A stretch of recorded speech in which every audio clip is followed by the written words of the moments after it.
What's up and welcome to the Indie Credible Podcast episode 55, a weekly podcast where we go through the world of indie gaming. We go through the latest indie games we've been playing, we go through the latest indie game news, and we normally cover a main topic, but just like last week, we haven't got a main topic this week, and that's for one specific reason. With Gamescom starting literally on Monday, as we're recording this, so the day Davis goes live, Gamescom starts, there is just indie game news coming out of every hole possible, and I'll let you take that any way you want. But yeah, indie game news coming out of everywhere. So we want to cover as much news as we can. We've got 14 news stories this week, so we kind of want to chew the fat on that a lot more. So rather than just coming up with a topic like I said last time, we're going to actually speak about the news more. But next week, we're going to have the main topic will be the bulk of the show because it's going to be a Gamescom special. So talking about our favourite announcements from Gamescom. As always, my name's Tom. I'm Dan. And I'm still actually Dan. Is he going to take the bait? Is he going to... No, in all seriousness, I am Lewis. You can find me at What's Up Woody on Twitter. Tom, you can find him at Shriek and Profit on Twitter. And you can find Dan at The Dice Bear on Twitter and anywhere else. Just type in The Dice Bear and there he pops up. How's the week been, gents? It's been busy. It's been 2 weeks for me. Busy. It's been 2 weeks, yeah. It's been 2 weeks. You better have You were in played some indie Manchester, games. you were in Manchester last Hey. week. Yeah, that's right. Yeah, that's right. I'm a Mancunian now, so Right, nice, cool. I was there for 4 days, so that means that I am one of them. Yeah, I am one of them. Yeah, it's good. Manchester's Nice. good, isn't it? it's a nice place. I don't mind it. No, I don't like Manchester. Although we did take the copious piss out of amounts it of last substance week. abuse, so it was great. Cool. What, you or just the people walking down the streets? All of us. Yeah. They just give you drugs when you get. I did notice Yeah, that. when you get off the train, they're like, "There you go, mate." I went there. Yeah. When I worked with the bank and we got off the train. I'm all suited and booted, all of that lot. And some fella comes up to me and goes, "Do you want some whiz?" And I'm like, Whiz. "What the fuck is this? What is whiz? Is it 1990 again?" Oh, yeah, It's always 1990 in Manchester. It's just like, what the fuck is this? yeah. He's going to open his jacket and have Definitely Maybe on CD and cassette in there ready to sell me. You're just like, what the fuck? But I played a ridiculous amount of games. I went to an arcade in Manchester. Did you? Yeah. Yeah. Two-floor Nice. arcade, and it was fucking excellent. Cool. There's some good games there. That is good. And there's some decent comic shops in Manchester as I well. didn't see any. Did you not? No, but I assume there would be. It's quite cool there. There's quite a lot of good places to go. Well, it's a big old place, isn't it? So you same as like Liverpool or even Brighton. If you live in Brighton, you've got a supply of whatever you want to get in terms of comics. In easy terms to attain stuff there. At least they're not using 90s slang to sell you drugs, though. that's true. Want to buy That's some true, whiz? Yeah. Buy some whiz. Whiz. Fuck is it? What is whiz? Honestly. Speed. Oh, because you go whiz. I'm guessing so. Whiz. I'm Should we guessing get so. off the topic of Drugs, shall we? of narcotics and go on to indie games? One in the same, if you ask me. As I said, this is actually an indie game podcast. You can find us on YouTube. You can find us on pretty much all podcast services. The benefit of finding us on YouTube or watching us on YouTube is every game we speak about, you have a trailer behind us playing, and you can see us. You can see some context of the game that we're trying to describe because we're not very good at describing the games, but we're quite good at just sharing our impressions on them, unlike IGN lead editors. So let's go on to Start Tom. the beef early. Hello. You start. Yeah, I played loads of games. I don't know Cool. where to start. What have you played? One I'm interested in. Indie so games. many. One I'm very interested Is it in. Beat hearing Saber? about. Yeah, Beat Saber. I played Beat Saber. Oh, have you? Yeah. Nice. Beat Saber's so much fun. Yeah. It's exhausting. Yeah. And it's very stressful because I was playing it in my mate's bedroom and there's like just enough space for VR. Oh, Like shit. just enough. Okay. And so like I was scared of like moving too much and like Yeah. I start smacking his computer or something. So like I was being quite reserved with all the like you have to dodge like the balls Yeah. towards you and stuff. But when it came to just slashing things, that was great. It's good fun. I'm terrible at it. PSVR end of the year. Yeah. Yeah. Nice. And get it when it comes out because it is the most like Have you seen the guy easy to pick up on and play. YouTube who has made his own controller for it? He's made a Darth Maul. Oh yeah, Oh, I have seen and it. he's I've like, seen and he's that. insane. Yeah, he's like incredibly good. Yeah, someone comment like the videos like Jedi Master or something. Beat Saber Jedi Master, and he is fucking ridiculous with it. I'm not him. Carry on. Fair dues. Yeah, I was incredibly bad, to be honest. It's something about once there's too many things coming at once, I can't register which way to slice it with. Like, my brain can only focus on one thing at once. Is the controllers, so it's one blue and one red? Yes. So if they switch sides, you've got to, and you're across. There is a lot of this and like giving it all that, yeah. That's what that guy with the double one's like. Double hits their one and then he spins it all around like. It's just. I did pose. I turned one round so it was coming out like the back that way. Right, yeah. And I was standing like this to be extra cool. But then once the beats start coming, you're like, ah! it's useless and you can't actually play. Cool. I played Gorn. Yeah. Gorn, yeah. Yeah, Gorn's really fun. Cool. I don't like. Digital game. Is it? Yeah. I didn't know that. I don't like that if you don't kill someone in enough time that it just ends the match. That really bugs I've not me. played Gorn, so just describe Gorn to the. Gorn is basically a psychopath simulator where you are like a gladiator in a little arena and some guys are coming at you and you basically just tear them to shreds. And you just fight them with various weapons and means of destruction. I like to take my time when I kill people. So be methodical. So I'd like knock someone out and then I'd pick him up by his neck and I'd like hold him up and I'd be like, "It's morning, son." I'm like ready to get him, and then the match would end because I'm taking my time because it's no fun. It's no fun if you like just doing that to beat someone to death that's not fun. Yeah, I want to make it funny. You know, I want to tear people's heads off and like use one guy to threaten another guy. So maybe a mode that's more casual. Just no casual murder. Yeah, casual murder. That bugs me. There was one guy there who doesn't play games, and we got him playing Gorn, and it was terrifying because he did not understand just to stay still, and he kept walking, like moving around the room, swinging like full force of the controllers. I was literally like huddled in the corner of the room, like fucking hell. like I was terrified of getting smashed. He like proper hit the wall, took a chip out of the controller. Like he was not holding back, and it was horrible. Yeah, but funny to watch. But it was incredibly tense. Sounds like a night out in Manchester, actually. Yeah. Pretty much, yeah. What else did I play? Just so much, honestly. Nice. Fallout, Mortal Kombat, every Mortal Kombat you could think of, I've played and destroyed my mate Charlie every time. Nice. I'm bad at Mortal Kombat. It must be bad. He must be awful, then. But he was getting so angry, so it was nice. Was so good because. I don't know how to use any fatalities. Right. So it'd be like, finish him. And then I go, yeah. punch him. And he would just he would start shouting. And he'd be like, fuck's sake, use a fatality! Look at the menu! I'm like, nah, that's alright. Let's just keep going. So that was good. When I went to the arcade, I played some more rhythm games and stuff. Played some Street Fighter, played some old arcade games. They had, the top floor is like retro, so it's nice stuff. Played Star Wars, the Atari, is it Atari? The arcade game, you sit in it. With the vectors. Yeah, vector graphics, yeah. That was really fun. Surprised how good that was. That is a great game. Yeah. X-Men. Played that. The multiplayer one. Yeah, 6-player. So good. 6-player. Did they have turtles there? They did, but I didn't play it. Oh, mate. That is incredible. That is my favourite arcade game. I played it all the What's time. that, X-Men? No, the Turtles. Is it Turtles in Time? Turtles in Time, yeah. I got... When we went to New York, we went to a place called Barcade, and I made Sarah come and play with me, and we were there for about an hour, and she, after about 45 minutes, kind of got into it. Yeah. Because at first she was like... And I was like, look, you've got to try. Otherwise you're off the team, all right? You've got to try. It's no fun if you don't try. It makes it pointless. So, yeah. And we put hands in, go like, go, Turtles! That's it, she was going. You can imagine Sarah doing that, can't you? No. Yeah. No. Not without the face of fucking hate you. To kill you. Yeah, I played Moonwalker. Have you guys played that? Yes. Yeah. That's great because there's a dance button. And if you're here at once, is that's the one where he turns into like you learn new dance moves? It's the movie. It's based on the movie one, isn't it? Yeah, so he turns into a car. A giant that's robot. A car. That's I know it's a giant robot. Yeah, that's like a special move. Yeah.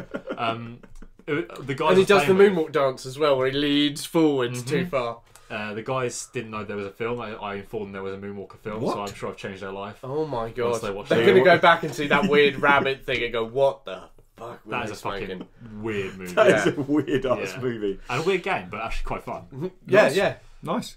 Yeah. You actually play some games. So many. Do you recommend Beat Saber when it comes to PSVR? Oh hell yeah. Yeah. It's the most easy to pick up VR game, and even if you're bad at it, you're gonna have fun. Well, from what I've seen of it, people who played it on PSVR already, with the PSVR using the light move controls, it actually works really well. The time the move controls don't work well is when you're kind of intricately trying to pick stuff up and interact with things, because where you're following a solid light, So I was get playing on Vive. in so- close to something.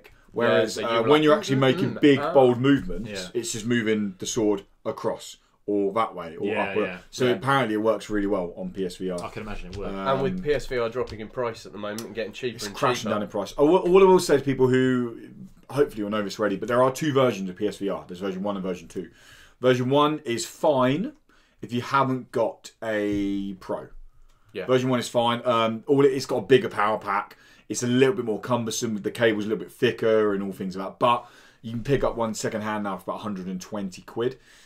PSVR version 2 is a lot more integrated to work with PlayStation Pro. The resolution is better when you use it with a Pro. The box is smaller, the cable's a lot thinner, everything kind of works better. but I assume that's not worth getting unless you've got Pro. Yeah, basically. Yeah, just everything get I've heard version of it, one. yeah. Yeah, yeah. And You've got that's, a normal one, just that, get you version can't one. really get them second hand much, but you can get them for about, I think they're 180 quid brand new. But news this week, PSVR has sold 3 million units now. Oh wow! So it's done pretty well, that's really, good. for a... Do you reckon For they'll the do a PS5 box that Yeah. comes with VR? Probably Definitely. like Connect. I don't think it'll be like Fuckers. Xbox where it'll be, you have to have the VR. It'll be, if you want that VR. Yeah, that'll be it's your- extra. New you can buy controllers it. as well. Yeah, Guarantee that will be the that. big thing I Yeah. think I focus Yeah. on is because Yeah. that's the only bit of tech I reckon letting them down is their Vive controllers are great. because they're with Yeah, they're their wicked, their PlayStation 3 early PlayStation 3 tech, the Move controllers, aren't they? Yeah, they are. So it's old tech. that Although was, the that was their camera, answer to the Wii, wasn't it? but the camera, Yeah. the So- camera has been updated, but still, because the I Vive, think. the Vive is the one that's spatial, isn't it? You can have it up to a 10 foot by 10 foot area. Oh, with the The cameras. yeah, yeah. because Cool. Briefly, I did play VR Labs, Steam Yeah. VR Labs. Yeah, yeah. That's got some really cool stuff in there just to play around Port with one's VR. quite No, good. that's got the one with Portal, isn't it? Yeah. Just go around in circles. Doesn't get me. No. Oh, that's something I'll say about the Vive controller. I don't get the use of touchpads for the main look Oh, around the bits on buttons. there. I'd rather they're analog sticks. I get that it means they can use it as a different button every time. Yeah. Yeah. But I don't know. I didn't like that as much. The- Everything else in the controller's great. The Rift has analog. I just prefer that. Yeah, I would get that over. And that's wireless now, isn't it? The new one. It's not out yet, I don't think. But is it out yet? I don't know. I know it's definitely the new Yeah, Rift is wireless, but I don't know It's if a big it's. step. I don't know if it's over yet. But when it releases, it's going to be over £1,000 apparently. But then it's the same as anything. Is that when smart TVs came out, they were £3,000 because of Yeah. tech. Look, you can pick them up now for 400 quid. Like new tech is always expensive. It comes on a price, but nice. That is barely scratching the surface of what I've played, but that's all I'll Nice. talk Well, about it's for now. good to hear about Beat Saber and Gorn. Yeah, they were good games both of them. Cool. Beat Saber's Do better. you want to go next or shall I go next? I'll go because I'm going to keep it short so we can get on to news. Otherwise, Ah, yes, we'll the have news. spent Yes. 50 years on this. Yeah.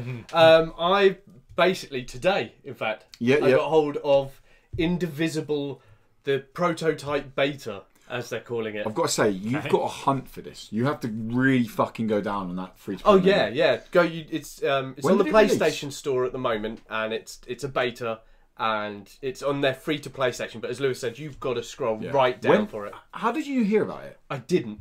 You found it? I was scrolling through the free to play, and I noticed there were a couple new betas in there, and I was like, "Where's Yeah, that?" the first one don't get unless you're closed because I got it down. I was like, oh, what's this? Like an anime fighting game? Yeah. Downloaded it, went to go on it. It was like, this is a closed beta. Where's the code? Yeah. Fuck's sake. But Quite no, funny. I didn't hear about it anywhere. I just found it on there and thought I'm going to give that a go. 'cause According I to the like do store, it's that. been on there since 2015.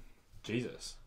Yeah, I have never if seen you, that. no, before. I have not. But if you look at released, it's like 11th of the 10th, 2015, and I'm like, I think that's wrong. That's But yeah. strange. I Yeah. mean, I don't think the game was announced then.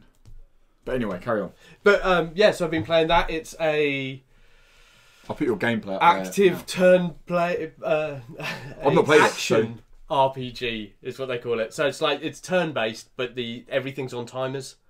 Alright. So you've got to hit the buttons at the right time. Is it in terms of rhythm or Child of Light? So where you had a time period to make a command, and then the next person had time. You've got a bar that fills up. Once it reaches a certain point and it's full, you can then use your power. Oh, okay, yeah. But yeah. as you level up, the Like Final bar Fantasy is separated out into bits.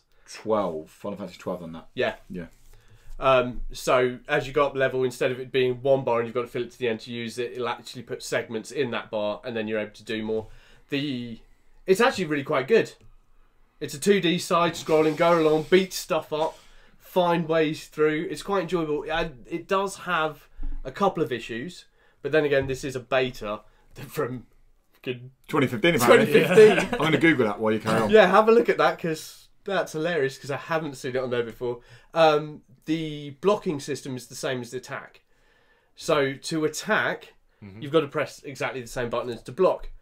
Strange. But you don't know when you're going to block, so you've got to try and hammer the block time, because you can't see the timers of the monsters. Yeah. So you don't know exactly when they're going to attack. And the way the game creates difficulty is by spamming shitloads of monsters on there with different times. So there are points in the game where you need to set off your heal. Yeah.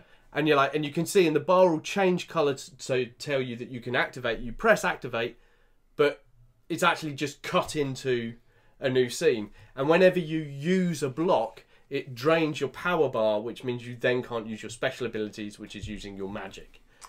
And you're just like, oh, for fuck's sake. And it's irritating, but you can get around it. You just have to block in different ways and think about it differently. One of the other bit that's really irritating is there are attacks in there that you cannot block, which is irritating in a game which is about measuring out your blocks and your attacks and trying to do that.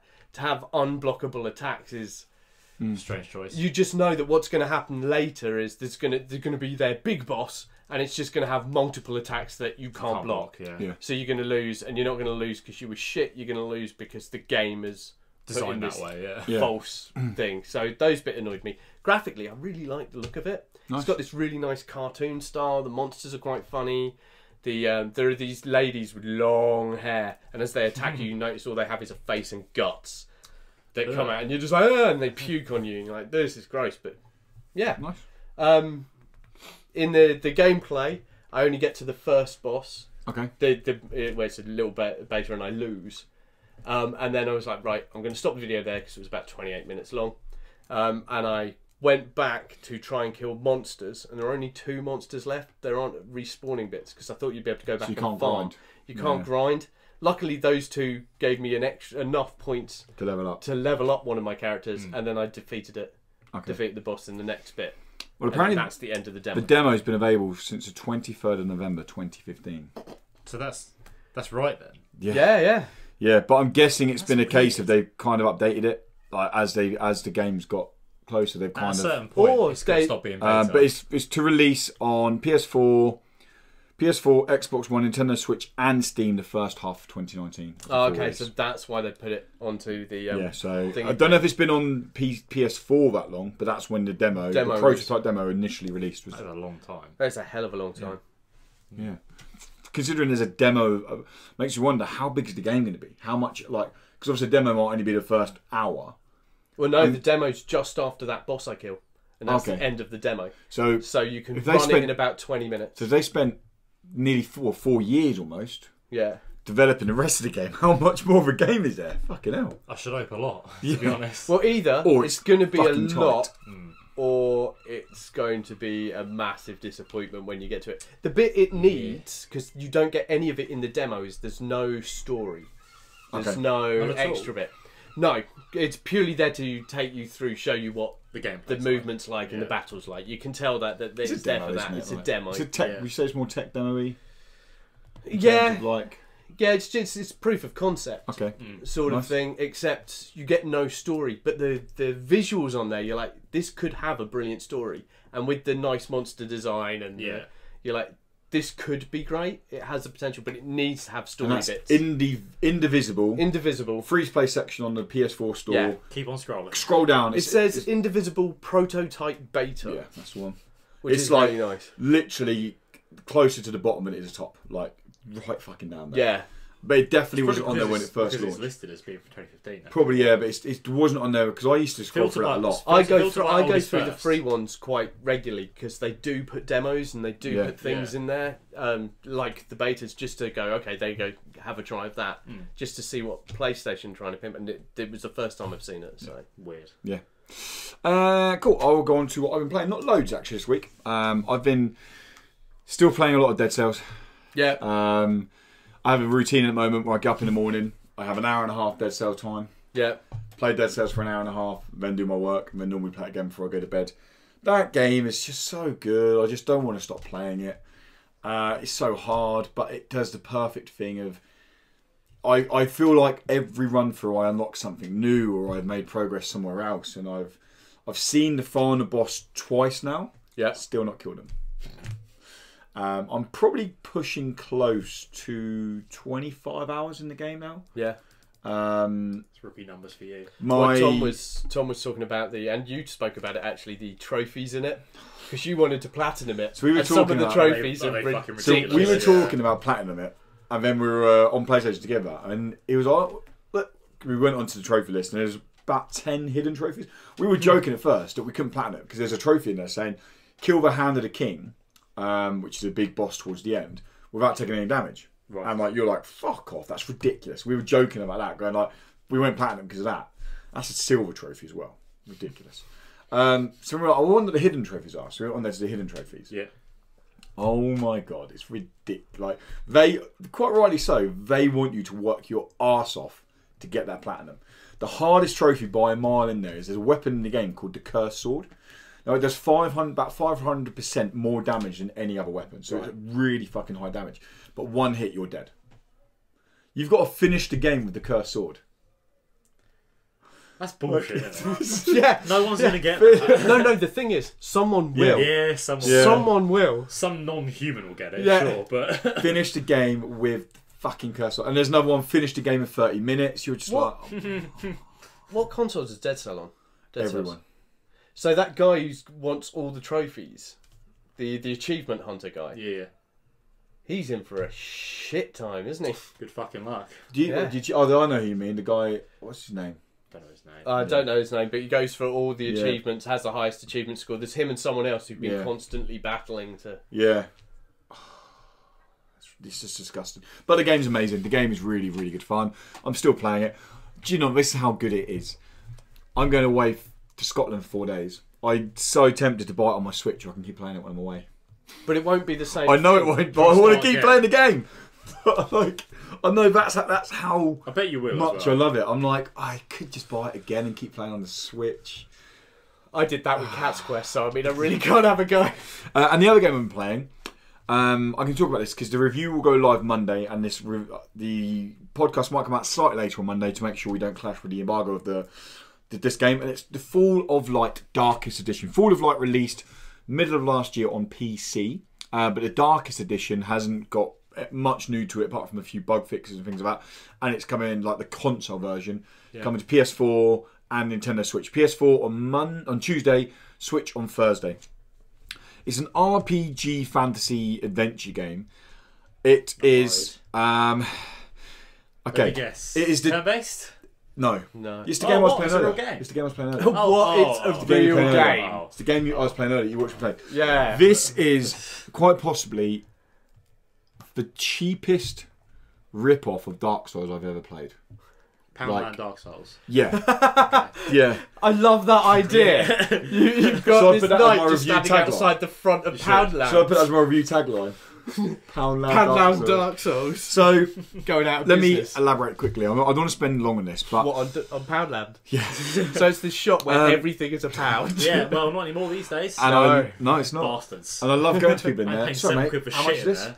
I love saying that to people, like the people who work in it. So there's no price on this. How much is this? As someone who worked in a shop, you are like making people suicidal. You know that. I worked in a shop. Yeah. Yeah, I used to love going into other shops and winding the shit out of them. No. They deserve everything they it was get. like whenever I saw it, I was like, I get it, mate. Don't you worry. Although this conversation is Customer probably a service bit more power. exciting than the Fall of Light, Yeah. I should probably talk about the game. You must. Okay. So the context of the game, you play as this old warrior guy called Nyx. He's got a daughter called Aethia, who's what's known as an indigo child. The world you're playing through has been plagued by darkness. Your indigo child woman is radiates light, and you must move her through the world with you to kind of take her to. As far as I know, you've got to take her to some place. It's the last place on Earth that has light. First issue of the game is exactly what Tom's little side comment come from then. It's a great premise and idea for a mechanic. And when they use it very early on. They really use it where you have to grab your daughter's hand and run through sections, and then ask her to wait while you kill the enemies around you, and then grab her hand and run on again. That's quite cool. Unfortunately, after 20 minutes, I can't tell if she's what her light does because everything's light. When I was watching, it was literally like well lit rooms. Yeah, it's a perfectly normal game. Yeah. Another issue with it is because she's a child of light and indigo child. When she's next to you, she's meant to give you like a damage buff and kind of buff you up. And so when she dies, it's going to be harder to go through and resurrect her body because it's like a mini rogue-like kind of rogue-lite, where when you die, you go back to your last checkpoint. And it's like Dark Souls, where your checkpoints can be half hour, 40 minutes back. Right. And then all the enemies respawn in between, everything like that's respawn. So, but I can't tell. If she does a buff to you, any buff at all, I could not tell you what it is. I can't see the difference with it whatsoever. I don't know why she's there, to be honest, at the moment. She's a pain in the arse. You babysit her. She's so much slower than you to react to stuff. So there's like traps that are just the most simple Indiana Jones arrow traps coming out the wall. Yeah. And then all you do is you roll through them. But then she's like, oh! As you get shot with the arrow and you're like, oh my god. So you have to roll back through and resurrect her, then jump up. Then you have to spin through, tell her to wait for it to shoot, and then press go. And then about 3 seconds later, she'll run past the trap, hopefully in time before she gets shot again. The biggest issue the game has is the combat.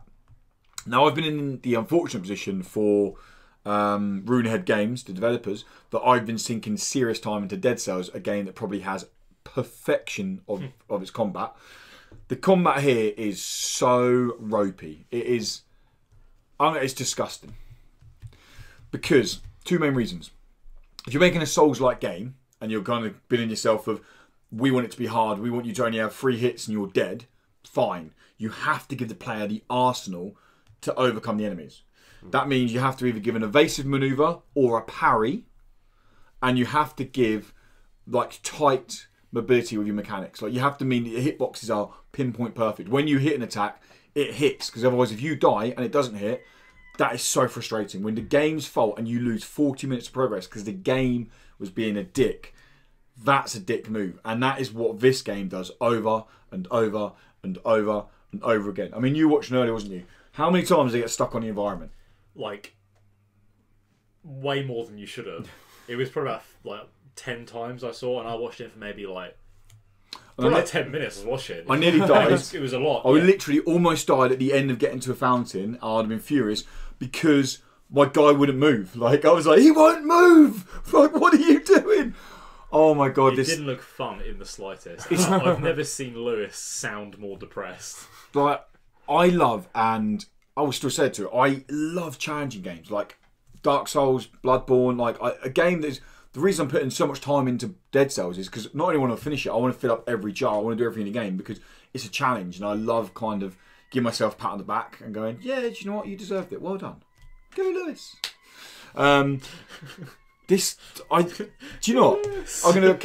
I had a thought today. I'm not going to do it. I'm not going to do it. You're not going to have that thought. Okay. I almost stopped reviewing this game, and I almost was going to record some gameplay footage and put a video out there saying why I refuse to review this game. Right. Jesus. I almost done that because I was like, why should I put myself through stress and time in a game when it doesn't work? Like, because you asked me the question, is it better than Past Cure? Yeah. No, because Past Cure worked. It worked in terms of a game mechanic. It worked fine. It was boring as hell, and it didn't know what it wanted to do. Yeah. But if I told the game to do something, it did it. Yeah. This doesn't.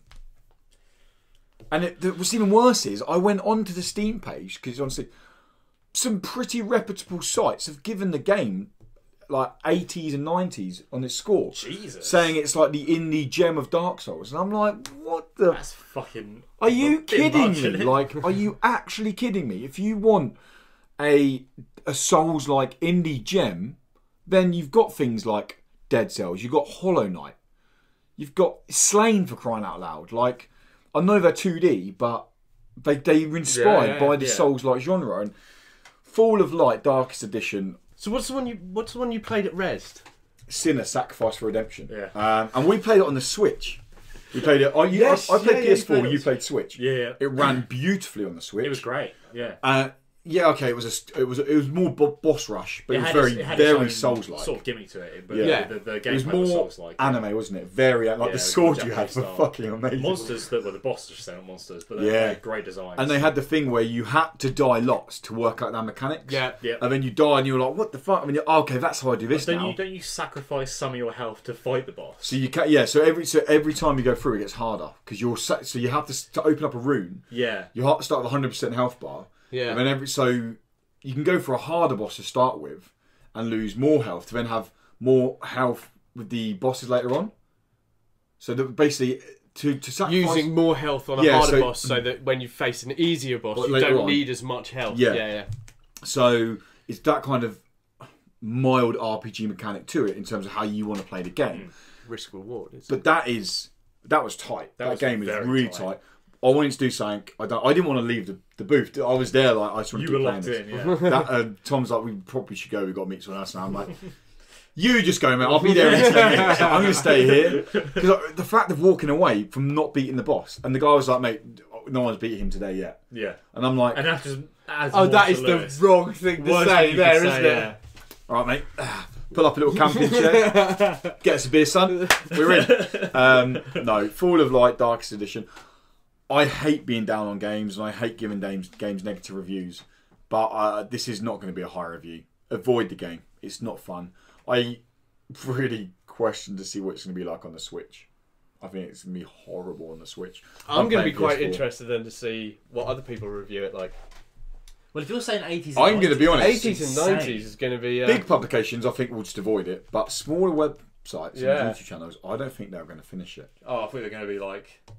sucking dick there. Or they will do. This is great. But I think they might go like 2 or 3 hours in and get to the point I've got to and be like, oh, it's like a 5, it's okay. And then like leave it at that. I'm making a promise now. I'm gonna finish the game for a review. And I've got to finish it by Monday because I go away Monday. Yep. So Christ, good luck. Yeah. That's it. That's what we played this week, and I got just dropped my pen. Well, I don't think I need it again, so it's fine. So we're gonna go on to the news. There he is. Oh, copyright strike. It was pitch perfect. So it was. Okay, news. A lot of news this week, guys. So we are going to not rattle through it because the idea is we actually want to chew the fat on the news as well. I'm not being rude. I'm getting up some quotes I've got to read out for these for this news. All of Dan. First up is what's this? Sorry. First up is some yeah. First up, some pretty big. Is this the quote? Well, that's the quote there. Jesus. But this is pretty big news in terms of Indigo World. Oh, yes. The Chinese room, who went on hiatus. They didn't close down. They went on hiatus last year. We covered the story on the podcast. Very sad. The depending how you look at it, potentially you and I both agree. I think you do as well. The founding developer of the walking sim. Yeah. Dear Esther was very much showed that this game could be a genre. Yeah. That actually you can make a game where you just walk around. You can make a genre that Dan hates. You are allowed to do these things. You can, but they did. I mean, after that, there was a snowball effect, and loads come out. And then they also brought us, obviously, Everybody's Gone to Rapture. Yeah. Big news is the Chinese room are no longer in hiatus. They have been acquired and brought by Sumo Digital, the big company that have brought us loads of games. Most notably, Little Big Planet 1, 2, and 3. I can't remember. Crackdown 3's coming out. Forza. I'm looking at the list here because I think Crackdown 3 they're publishing, they're not developing. Oh yeah, no. They're going to be. They're basically publishers for the Chinese room, aren't they? They are now. So this is their fourth. That's their 5th studio now under the Sumo Digital brand. 4 in the UK. Yep. One big question I've got from this: do you think Chinese room, or I'll tell you, should I do the quote first? Do the quote. Yeah, do the quote. Okay, so Dan Pinchback. Sorry. It's a good start. Good start to the quote. Let me say that again. Dan Pinchbeck. There you go. Dan Pinchbeck. It's changed again. Yeah. Changed again. What's his name? Dan Pinchbeck is the creative director from Deck or Beck? Beck. How are you changing it every time you say it? Dan Pinchbeck. Okay. Dan Pinchbeck. Is the creative lead. Beckster. That's what we're going to call you for now on. Is the creative lead at the Chinese room. It was. I don't know if you guys. You knew it was a husband and wife team. Yep. She was the composer, and he was the kind of developer, programmer, creative side of it. So he said, I'm thrilled to be joining the Sumo Digital, a network of studios I have a huge amount of respect for. Sumo will provide the support and experience I'm looking to take the Chinese room to the next level. Our aim is to build on the reputation I'm proud that we've earned, to create a truly world-class studio delivering bold, imaginative new games.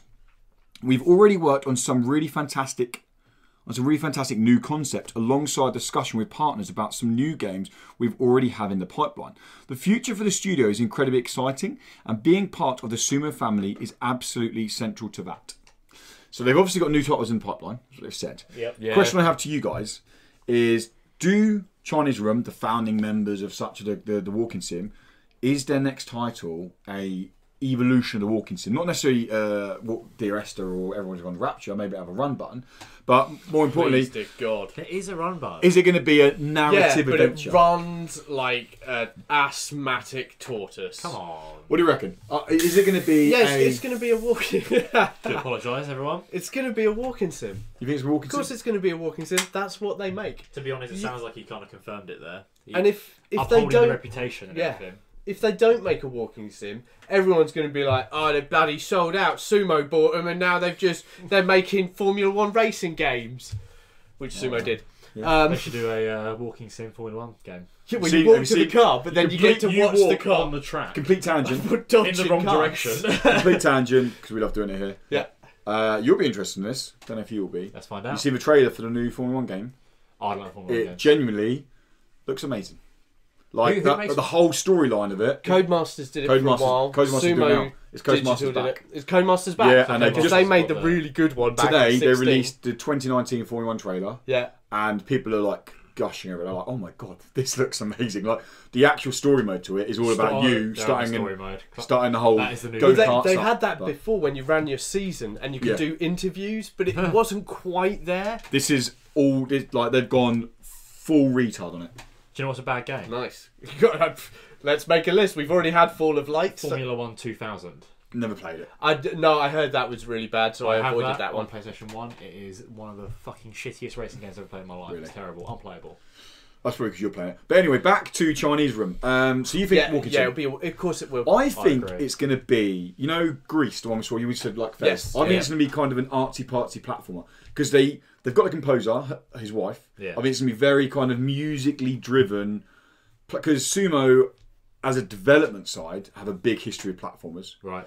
I think it's going to be a. But Sumo won't do that. The reason to buy a new company is so that you can produce something else. So that There's comes no out point now. buying I in more of think the they same. acquired Chinese Room specifically for Chinese Room make- games. yeah. So you mean like Ela, like the one we just saw the trailer for earlier, the narrative adventure Yeah. episodic? You think it'll be something like that? I think it'll be a straight walking sim. I think we're going to it'll see be- another walking sim, And to a be honest, story that's what I driven. want. They're really good at it. That's Nice. gonna, and that's going to be the other end. If Chinese Yeah. Room don't release a walking Yeah. sim, you're going to have all the fans saying what I said a minute ago, saying they sold out. At and least slating one it. more.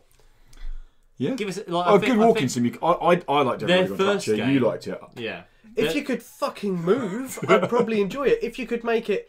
The bit that really annoyed me about Everyone's Gone to Rapture is like, oh, it's just like a real country village. I grew up in country villages. I went to country villages to get wasted. I've never once been in such an empty country village. Well, that's the point. The Raptors happened, didn't it? No, I'm not talking about no people. I'm talking about houses. There was a pub, and that pub didn't have houses crammed next I know to what it. you mean. Yeah. No, I know You what go mean, to any country village where the pub is, you've got another 20 houses To be trying to fair- molest it. To be fair, it was Wales. They have like 5 houses in Wales. So But they don't have any sheep Even in it. yeah, but they're all attached to the pub with sheep racks outside, so you can keep your girlfriend out there. they're like strapped up, ready to go. Yeah, it'll be interesting to see what comes of it. What do you guys think? If you're watching us on YouTube, then comment below. What do you think, or what would you like to see Chinese Room's next game be? If you're listening, team@indie-credible.com. You can email us, and we'd like to know your feedback because we want to start reading them out at the end of the shows and kind of have a little section based around your guys' feedback, thoughts, and impressions. Next piece of news. We get for this one quite quickly. Super Street the game is so Super Street apparently is a racing franchise brand. I think it's a magazine. Yeah, I've never heard of it. It's like a street racing thing. I don't know what it is, Okay. but they're making a game. It's been independently developed. I can't remember who, which is really bad. But it's finally got its first gameplay, which is weird because the game comes out on the 6th of September, and they've only just shown us what gameplay looks like. Okay. Beating the Spider-Man. Yeah. The gameplay footage is quite cool. It looks late PS3. You can see it play out there on a trailer. It looks late PS3 visuals. They kind of show the whole physics off. The difference around this game is it goes back to what Need for Speed Underground done. You start with a banger, and you don't get to buy a car. You have to upgrade tune it, your buy car parts, up. Yeah, Get it looks the parts a lot like Need for Speed. Yeah. And it shows the trailer you can see now shows you like banger car, rear wheel drive physics compared to fully tuned rear wheel drive physics. How the back end kicks out front wheel drive, how that compares, and all things like that. And physics look tight, visuals look good. It's the kind of game that I'm instantly going to get into because I like racers. I like arcade racers. I'm going to give it a go. Super Street the game. You can go check out more trailers on YouTube, or you can see the trailer playing behind us now. Next up, sci-fi story adventure game Ela, a game I mentioned a minute ago. It's got a release date, the 6th of September. It's coming to Xbox One and PC. It is a narrative-driven sci-fi story game based around a mum who's stuck on a space station. The AI goes AWOL, not AWOL, it goes wrong. And Rogue. You're kind of trying to solve what's going on. And there's the trailer we saw got snippets of family drama in there, isn't it? It's got all going on. It's quite nice. It's visually, I mean, cool. it's walking sims always visually look good. Yeah. You know, because if they don't, Jesus Christ, what have they been doing? It hasn't been making a run button, is it? So, but I get it. I get the idea of a walking sim, but and these games, but they need to be more now. Well, obviously we don't know what the game is yet. But The one I played at Res about the set where you keep jumping back into medieval time.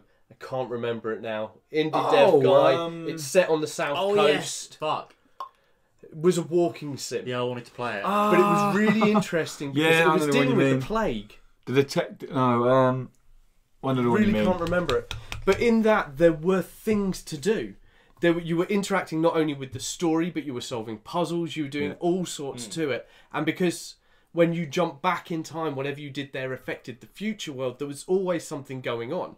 And it was quite compact. Yeah. So the fact I couldn't run, well, you actually could run and run at a decent pace. So you didn't have to, though, because it was all very close to each other. Because it was a small medieval village. This is something I've said to you about Tacoma. Like, everything's so close to each other, you don't need to run. Yeah, I haven't played that. I should play that because I don't think you'd have that problem. Maybe this would be in sci-fi setting again. The corridors are very narrow and it all looks very compact and small. So it's episodic. I should say that it's only episode 1 released on 6th of September, which I quite like the idea of because you know it's going to be a 2-3 hour game. Yeah, you get your story, you get a break for a couple of weeks. I will say though, with episodic games, I do like to wait until they're all out and then play. And then play the lot. Yeah, I like playing them, digesting them a little bit, and then. I don't know, waiting like 3 months for another. No. Yeah, I'd get too impatient. But yeah, 6th of September, you can grab that on Xbox One and PC. Sticking with the sci-fi narrative adventure games, The Station, a game that I reviewed earlier in the year, really liked. We even sat down and had an interview with their creative lead on it. You played the game as well, didn't you? I played it on PS4. Yep. And quite enjoyed it as well. Yeah, I thought it was good. Yeah, it's getting a physical deluxe edition, which comes with a kind of map in the case and some little perks, shall we say. But more importantly, the game is getting a PSVR update along with the physical launch. I said straight away after I finished playing the game that I think the game would be amazing in VR. It's the kind of environment I want to explore in VR. I want to be on a space station. I want to see what a space station looks like. I want to walk around and touch and pick things up. Obviously not actually, you know what I mean? Like spin objects around that aren't available in reality. That's what I want. That's the idea to me of virtual reality. And it's fully getting a full virtual reality release date. It's getting a full PSVR release date. Release window's coming towards the end of the year. And I definitely recommend if you've got PSVR or Rift or Vive, because it's coming to Steam as well, then jump on it and check it out, because I think it'll be really cool to kind of play through that in VR. Definitely. Necro Barista. one of the best game titles, I think, this year. Oh, yes. Necro Barista is a 3D visual novel kind of point-and-click game that is coming early in 2019 to PC and all consoles, including Switch. But it's got a PC with demo available now on Steam. Just watch a trailer playing behind me while we're talking about this. This game looks cool. Yeah, like I said before, especially for Switch, it's something very different for the Switch, isn't it? So yeah, and it feels very much a Switch game. I know everyone says that statement now, but it does feel very much like a Switch. We say it all the time. Every week we're like, oh, it's coming to the Switch. Oh, it's perfect on the Switch. Perfect, love it on the Switch. But I think any story game like I haven't that got a Switch. is nice on the Switch because you don't want the whole fast-paced, like... I don't want fast-paced games on the Switch. I like the kind of relaxing... What's the game called? The game's called Winter Hall from Lost Trails Games. Yeah. I knew what Do you know where I found that from? That was on the dicebear.com. Yeah, I didn't. I had to go there to find it because it was in my top 10 list. Yeah, the Necro Barista. You got very anime art style. Yeah. You got really cool kind of hipster character. You got a barista, edgy like barista. You've got this weird anime chick person, and it just looks. I like this pose. I like the way they did the speech bubbles as well. So it was almost comic book style speech going through. Yeah. And up next, a new indie game announcement. We love when new games get announced. I might be saying this wrong. I want to call it Grease. Yeah. Grease or Gris? Grease. I keep flip-flopping on that. Yeah. First I was like Gris, then I was G-R-I-S. again. Or maybe it's Juris. You know, like GIF. Possibly. Who knows? It's coming to PC, Nintendo Switch later this year. It's being published by Devolver Digital. And the reason I mention that is because it's very different to anything I think we've seen them do in the past. And it is a very visually striking I'm super into the look. watercolour I think it's really pretty. game that... So the very short statement we got of the game is it is a puzzle game, it's a platforming game, and it features skill-based sections. That's all we know of the gameplay style of it. You can see it playing now. It looks... there goes my chance. It looks nice. But you made a very good point about it after the trailer, which was... it looked a lot like... It doesn't look like Fez. It has a lot of similarities to Fez with how it was the movement through the world. It wasn't flipping the size like Fez does, but it was the square blocks. It was looking at the puzzle styles that Fez does, and it looked very much like it was an exploration game. Yep.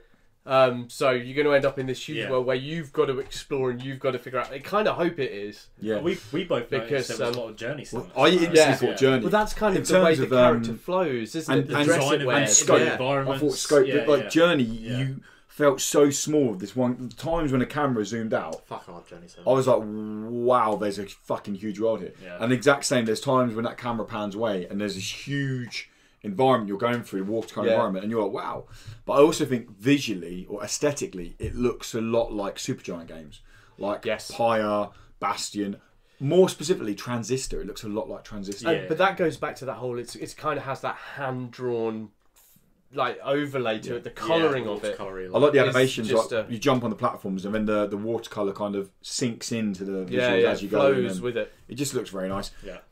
Animation was gorgeous as well. Yeah. Very smooth. Yeah. And like I said, are you surprised it's something that Devolver put a name to? No. No? No. I mean, they know what they're doing, but we were saying it's not very... Devolver. They're always a bit more... kind of edgy. hipster. I think what Devolver have always done really cleverly is they've been really good at putting out edgy games and making people go, oh, Devolver Digital, they do the one with the blood splat and that lot. While in the background, constantly putting out these really clever... nice, arty, intelligent games that are sort of like, we do these big games with the gore because every teenage boy will buy these games. Because during the filming, we said, blood, gore, gun, shut it, you muppet, that sort of thing. And then sneaking out these really great little, shut it, you muppet. I couldn't think of anything better at that time. I went straight Danny Dyer for it. Wow. While putting out these great little indie gems, and nearly every single one that is this quiet one has been incredible. Yeah. And I can't think of any right now. Yeah, no, even worse. But I know I played them because I remember finishing them and then seeing Devolver Digital at the end and going, no. But it's later this year, and it's only PC and Switch at the moment. That's the only place it's coming to. So you'll be able to PC by now, hopefully. Oh yeah. Hell yeah. Moving over, because we have two sides of news this week. So much news. Sides. News A game part 2. that Dan and I played at EGX Res. Tom didn't. I did not. But you've seen the trailer. You can comment on it. The detective point and click game Lamplight City has got a release date on PC for the 13th of September. I'd be surprised if it doesn't come to consoles in the future. I hope so. But yeah, what do you think when you played it at EGX Res?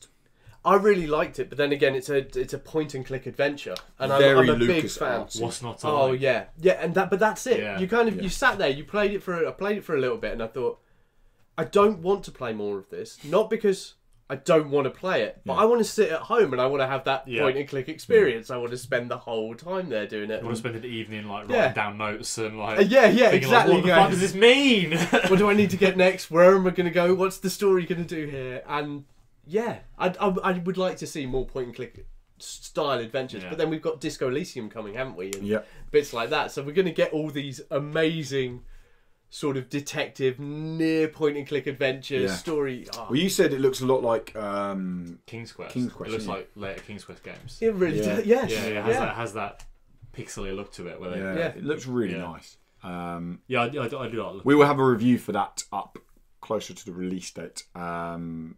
Because I'd love for you to review it because it's your kind of game. Yeah. It's just having the resources to do so. Yeah. Hurry up. So what did you say it was out for? YouTube money. I need it's a coming out PC. the 13th of September. Oh, okay. Do you know what for? PC. Oh, at the moment, only PC. Right. Possibly some of my favourite news this week is the fact that now we knew Mother Gunship was getting an update with bringing co-op and been waiting for dailies and leaderboards. But we didn't know exactly what was going to come with that. And they haven't given a release date yet. The release date is coming probably, there's probably an email in my inbox right now because they said it will be by tonight of the release date. But there is information for what the update's bringing. And it's fucking awesome. So before I get to the really awesome bit, what's firstly cool is the co-op is playable for the whole campaign. So apart from the opening mission, which takes you about 10-15 minutes, it's very much a tutorial. Jump here, go here, this is what this room does, this is what this room does, this is a boss for you, you're done, here you go. The whole campaign, drop in, drop out, is co-op. You haven't got start co-op, you can go, I'm going to join you on this mission, I'll finish the game, I'm going to come back and help you out. It will scale, so for example, I finished the game, I come back to play a game mission with you, I've got more weapons unlocked and all things like that. I will, if I go into, because as you go through the mission, you can have more energy output on your weapons. Yeah. I'll only have the energy output that you have, so I'll have to scale down to my weapons. Nice. Say you're going back and just blitzing through that mission. Yeah. You have a host of so good at cheese that game. a host of new rooms, of new mechanics, of new power-ups, bugs and fixes. But the best part of it is, so when you're playing in co-op, this is my favourite bit. I like this as when one of you die, you get resurrected at the end of the level. Your partner apparently resurrects you at the end of the level. But rather than you just dying and looking at a screen like you do in Fortnite, going, "Go on, mate, I think he's to your right. I can't spin the camera." You end up becoming a turret on your partner's shoulder. Isn't on that their cute? suit. That is just so brilliant. You are then playing effectively a shooting game. You're helping your partner out, It's like on rails. spinning around, calling out to them. There's this person behind you while you're trying to shoot. Yeah. So it is a full-fledged co-op game. When you're dead, it's still co-op. Yeah. I think it's... That's great. Why has no one done this before? Because everyone's stupid. That's Yeah, why. you know what? I don't know, because it is brilliant. What a wonderful thing to do. Yeah, it doesn't even seem like it'll be... I mean, I'm not a developer, but it just doesn't seem like it's a hard thing to put in. You've got everything there for it. Like, But then all the greatest ideas are usually the simplest, and it's that first time someone does it, everyone turns around and goes, "Why haven't we been doing this for years?" Because and also probably Mother Gunship's not an easy game, and it punishes you for when you die for losing all the materials you had in the mission. And lots of in the past, developers have probably been like, "Well, if we do that, it's not punishing them." But maybe they've gone, do you know what, actually, you're playing it co-op, let's just have a bit of fun with it. Yeah, it's supposed to be fun at that point. Yeah, it's the thing. It's Mother Gunship, even though it is obviously a hard game, like looking at it, I've always thought that was like a load of fun. Yeah. That is the aim that I want for that game. You know, it's just be the like gameplay kick-ass. you can see up there now is going to be from when I ran the first mission. Because what I do now is, when we're speaking about games longer, rather than just putting a trailer up, I put gameplay I've got saved up. Yeah. So it goes for a lot longer. How many people can play co-op at once? 2. Just 2. Oh, Just 2. fine. Yeah, it's not 4. But we need to play together. As soon as we get codes in. But yeah, it's cool. It's a good fun game anyway. It's very slick, very quick. You can jump 1 of 3 different ways. You choose your buttons. You can't remap them. Can't remap them, you bastards. It's right, mate. I'll cover you on the turret. While I'm busy jumping in random places because I haven't. Stop jumping, Dad! I can't. Every fucking button's jump. It's like all my dreams came true and then went wrong. Now, probably going from my favourite news this week to probably the most surprising news this week. Weird news. Very bizarre news. Weird news. Vampire, the game that released back in... I like how we call it Vampire, but I'm pretty sure I think it's everyone calls it Vampire. Vampire. Yeah. We're the only ones who call it Vampire. But that's because we're better than anyone else. Very true. Yeah. So Vampire... I mean, don't put a... Don't fall into his traps. But don't put a Y in there if you don't want to call it Vampire. Well, it's edgy, innit? Yeah. Released like how everything people are like X in it. Why? Yeah. You're like, hey, released back in June, beginning of June, wasn't it? It released. Holy fuck! It's that long now. I still haven't played it. So I think no. It's a game we will have to play before the end of the year, and you'll probably have to play before the end of the year it, because we'll talk about it in the whole end of year show. Yeah, we should spoil but the surprising news is that it's becoming a TV show. That's right. Yeah. Fox 21, which is a sub-company of 20th Century Fox. Fox 21 are responsible for Sons of Anarchy. Yeah. There's a few programs that they've been behind. So they're not like that's probably the biggest one. New boys to the new people to the game because we're not gender biased here. Does like his voice. As there are 3 blokes in a room, we're not gender biased. I mean, I've never met a woman. I mean, if girls play video games, you haven't met a woman. No, I'm not sure they exist. Your missus doesn't watch this, does she? What? Who? So here we go. So Oscar Gilbert, who is the CEO of Don't Nod, the developers. Or is it Oscar Gilbert? Do you want to add like different versions of it? Oscar GoBot. Different vowels for some reason. Stop being a dick. Oscar Gilbert is the CEO of Don't Nod, and when asked about top man pairing up with or selling the rights to the TV show to Fox 21, this is what he had to say on the matter. We believe it's a fantastic premise for a television show. This is a new and exciting way for fans of the game as well as the uninitiated to enter and engage with Vampire's rich, deep story. He probably didn't say Vampire, probably said Vampire. We cannot wait to see how the talented team at Fox 21 will bring out the darkly atmospheric universe of the game into television. So it's going ahead. The rights have been signed and been given to Fox 21. Obviously, the game is available now on PS4, PC, and Xbox One. Yeah. Question I had to you: the game's an 18. I've seen gameplay of it. It's very graphic in terms of it goes for that kind of gothic aesthetic and very violent. Violent, yeah. Is it going to be Fox 21? They've done Sons of Anarchy, so they've done dark shows. Is it going to be okay? We want to make a teenage show, and it's going to be, for lack of a better term, Vampire Diaries with a little bit of gore and going down the teenage route? Or are we going to see... I don't think we've ever seen a very dark, like Peaky Blinders-esque vampire show. No. Buffy the Vampire Slayer. Can be dark in its worst bits, but, you know... honestly, no. I think we're going to see This is going to be serious. a teen drama. Yeah. No, I don't think it's going to be serious. I think it's going to be a teen drama. Oh, is it 18? No, I think we're going to see a teen drama. You think they're going to sell out? Because that's the bigger market. The bigger market is. No, that age is gone. The Twilight era vampires is long dead. It hasn't, because, and sadly, my teenage daughter loves telling me this, is that Vampire Diaries has been going on, but now they've got Legends. That's still on.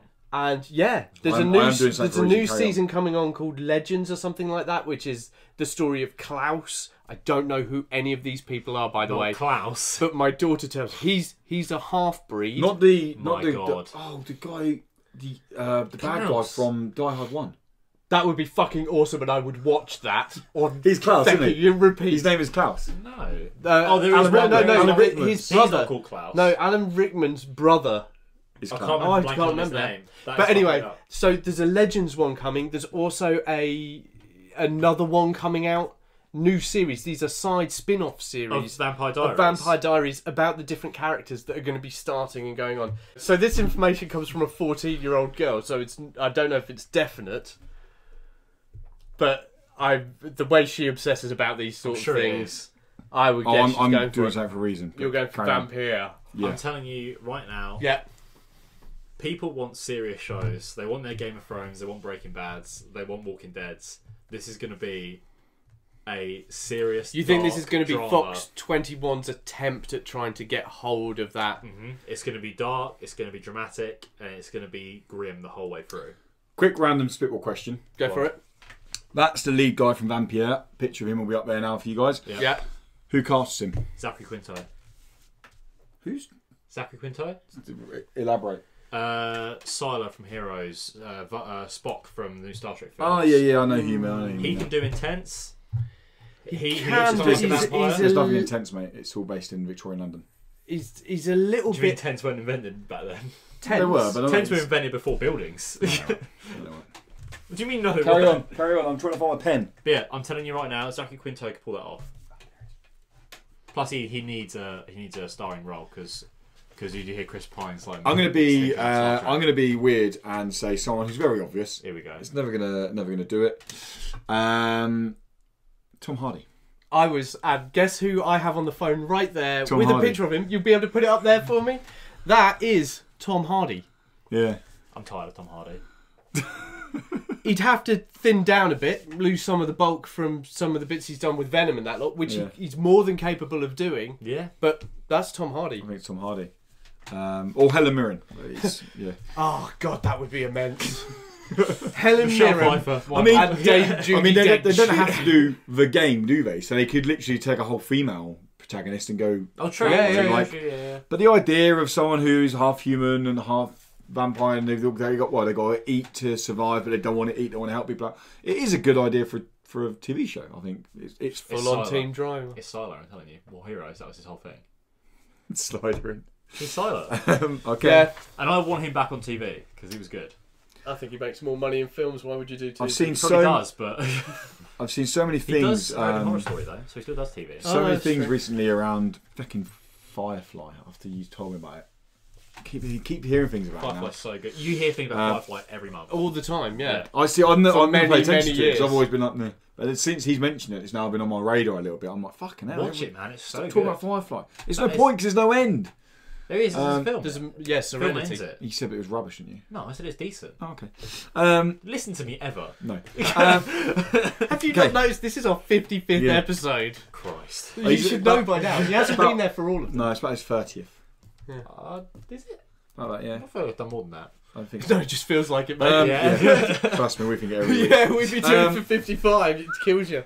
Okay, up next, Another Sight is a game that we have joked about in the past because they've kept releasing trailers where you get this tiniest snippet of gameplay. You get nothing. And Yeah, you get a title title. You get a title. Mostly, you get a title. Yeah. They finally released or announced a release date. Unfortunately, it's only for PC at the moment, the 6th of September. But they did come with a side note or a footnote saying that it's definitely coming to consoles, including Switch again, by the end of the year. And we got a nice 2-minute 40 gameplay trailer, which again you'll see playing up behind us now if you're watching us on YouTube. The game, as I've said before, is set in London, in 1899 London, in the time where the London Underground was being built. And you play as Kit, who falls through the ground. You then have to explore the current buildings of the London Underground. And you come across a cat called Hodge. And then pairing together, you have to solve what basically looks like classic 2.5D side-scrolling puzzles. I'm not fussed in any way. No? It just doesn't grab me at all. Maybe I'm being a dick, but like even the graphics, I'm just like, don't care. It reminds me a lot of, I said to you guys earlier, you mentioned about the Alice in Wonderland game, but for me it reminds me of, there's a little indie game called Never Alone, which is you play as an Eskimo and a fox. And you play through these winter environments, and you have to kind of send the fox off to get through gaps you can't get through, and then they have to go through the snow, and they get through. Be a lot of that, it's like with the expansion, it was about a 4-hour game, and what that game done really well. I've mentioned this on the podcast before. Every time you finished a level, you had like a 5-minute documentary style clip of the Eskimo tribe that you were playing as. Oh, right. And it was like really in depth. That's like, pretty cool. And basically, it turned out the game you're playing was a very rich folklore for them, and a story they used to tell their kids. And then you're playing that out. That is cool. I would love it for this to have something like that where... It won't. No. It was kind of going around the building of the London Underground. This part happened here. This happened here, yeah. Like, but... What you're looking at? Sorry, I was just looking up because there is a lot about this game which all the way through was reminding me about Alice in Wonderland. Oh, yeah. The cat, the bits like that, the way she dressed, the way she through talks, the hole into this. Everything about it, they're talking about it. So I was just looking up at when the Alice in Wonderland was set. So, and by looking at this, so the first one's set 1865. Okay. The next one is Through the Looking Glass came out in 1871. So I reckon this is just the next in the line. Okay. I think this is an Alice in Wonderland story, and I think we're just seeing it set in 1899. Okay. Further on, same things going on, except it's all got a bit darker and weirder. So what was the game that you guys said it based around? It was called... Alice Madness something, Madness Returns or whatever. Yeah. Madness Returns, yeah. Something like that. It was a cult hit. Cult hit. Yeah, it was... It wasn't actually a brilliant game. But I know people who love it, though. Yeah. Like, people did really enjoy it, but it wasn't huge. That was Last Generation, console-wise. Yeah. No, that was a Star Trek episode, series, Last Generation. No, that doesn't exist. Yeah, with Captain Ricard. So, I mean, there's not and his number one, the Next Generation. William Friker. Tangent, real quick, very, very brief. Picard's coming back. Yeah, I know, I've seen that. Cool. We've had massive talks about it all over the place. Is this Patrick Stewart? Yeah. He cried, didn't he, about it? I wouldn't be surprised. I cried. When he announced it, I cried. You cried. I read the article. But yeah, so another site, I reckon it's an Alice in Wonderland game. I think, even if it's not technically an Alice in Wonderland game, it's definitely heavily inspired. Yeah, again, we're going to have a review for it because I'm very interested to see how it plays. And it might have some good puzzles, but I'm just not really sold on looking at it as is. The thing is, the whole 2.5D side-scrolling companion puzzle, as I call it, where you have a friend doing the puzzle with you, does the cat do puzzles with you? Yeah, well, you kind of send the cat off to do certain things. In the trailer show you, like the cat can go to a certain area where you can't. Change controls, I think. Between it's been done to death now, so it has to be good to stand out. I think. Good luck, guys. I don't think the premise will make it stand out. I think even if the gameplay works well, how many people want to play an 1899 London Underground weird thing? You're going to get your Tim Burton fans will play it. Yeah. And then with their eyeliner. Even visual, I know it's hard. It's shitty to say like visually things. You shouldn't judge that way, but people do. Yeah. Looking at it, it doesn't look. As your average consumer, they're going to be like, no, not going to play that. I'd be quite interested to play it though. I want to know. I want it to be good, but I doubt it. I quite like the Alice in Wonderland world and stories. And last bit of news is based around another game that we played last year at EGX, which is Switchblade. Switchblade is a vehicular MOBA game. That has been on PC in closed betas on and off for about the last 7 months. And it's now got a release date. Kind of release date. It's coming to early access again on the 6th of September. September is getting packed out. And from the 7th of September, we ain't covering any indie games for 2 weeks until I platinum Spider-Man. But anyway... this will become the Spider-Man podcast. It very much will, but no... saying that, early access for Switchblade. Now, what's really cool about this early access is, I think every other time we hear early access, you instantly go to, it's coming to Steam. Early access. Yes, it's coming to Steam, but it's also coming to PS4. And the way they're doing the early access for the PS4 is, same way they've done it with other games, where you have to buy a Founders Pack to get into the game. It's not the end of the world, because the way I see it with the Founders Pack, so if you want to get into the game, it's fine. It's probably between 15 and 20 quid. You don't just pay for the game, you actually get some genuine... You normally get some in-game currency that you only get by spending money. You normally get some exclusive skins. If you're getting into a game, 15, 20 quid for a game is not that bad. Yes, it's going to be free to play at some point, but for example, look at Fortnite. They said last year that was going to be free to play, and it's still not free to play now. So no, it's still in early access. It's still in early access. So I don't think this is going to survive PS4. You don't? No. I mean, it's got more chance PS4 than it has I think MOBA generally, as a craze, has died down big time. It's going to go the way of Paragon. See, I think it's reigniting. PC, if it hits the esports scene, Yeah. I think it can do well. See, I think complete vice versa. Really? Because I think if you're going on PC, you're competing with the two juggernauts. Like even Smite can't compete. It's plays on PC, but Smite can't compete with Dota 2, and it can't compete with League of Legends. Right. Like even Heroes of the Storm, which people like, can't compete with those top two titans. And I think when you're looking at vehicular gameplay and controlling a tank, people prefer controller and a console. That's the bit that's actually going to change it and make it work on PS4 better than PC, is because this MOBA isn't your point and click moving places. This is a driving game MOBA, and it's going to get so that's where it's going to work. And it's I don't optimized think it will, because it was controller. really good.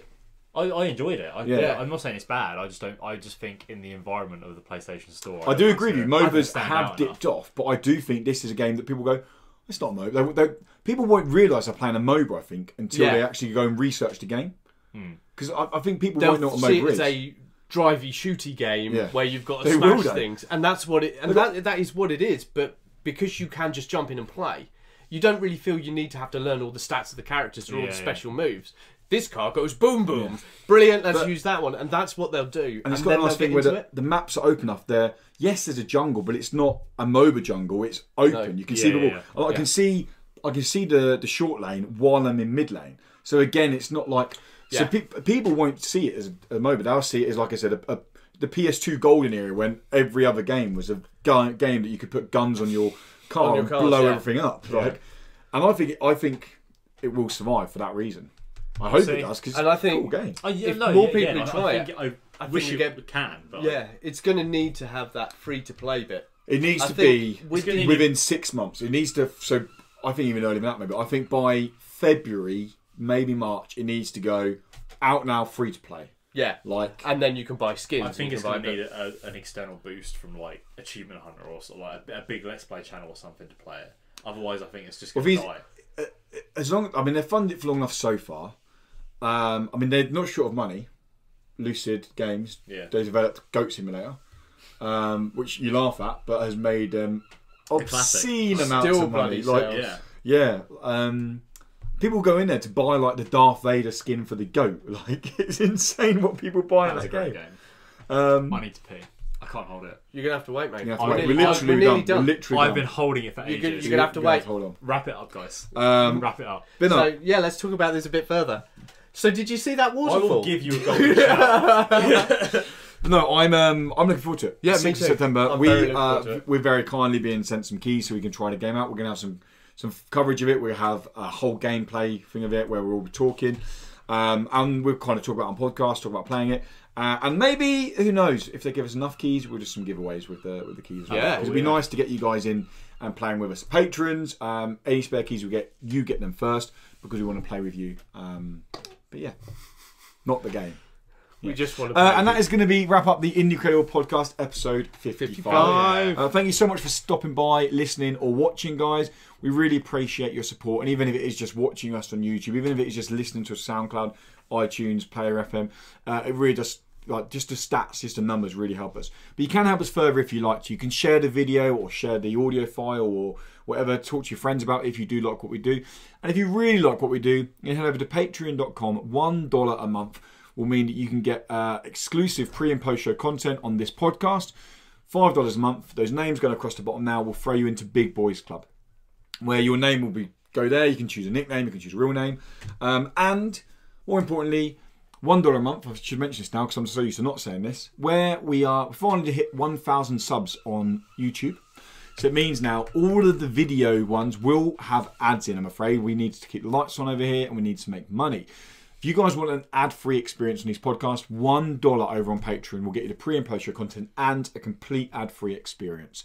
So you can go do that there. You won't have to watch any ads. You'll go seamless, straight through. Otherwise, you'll have ads at the end of each section on YouTube. But as I said, guys, thank you so much for stopping by. I'm Lewis, at What's Up Woody, if you want to follow me on Twitter. Tom, Shrieking Prophet, if you really want to follow me on Twitter for some reason. Yep. And I'm Dan, otherwise known as the Dice Bear. Just look me up online. And until next time, guys, you stay indie credible. It's pee time.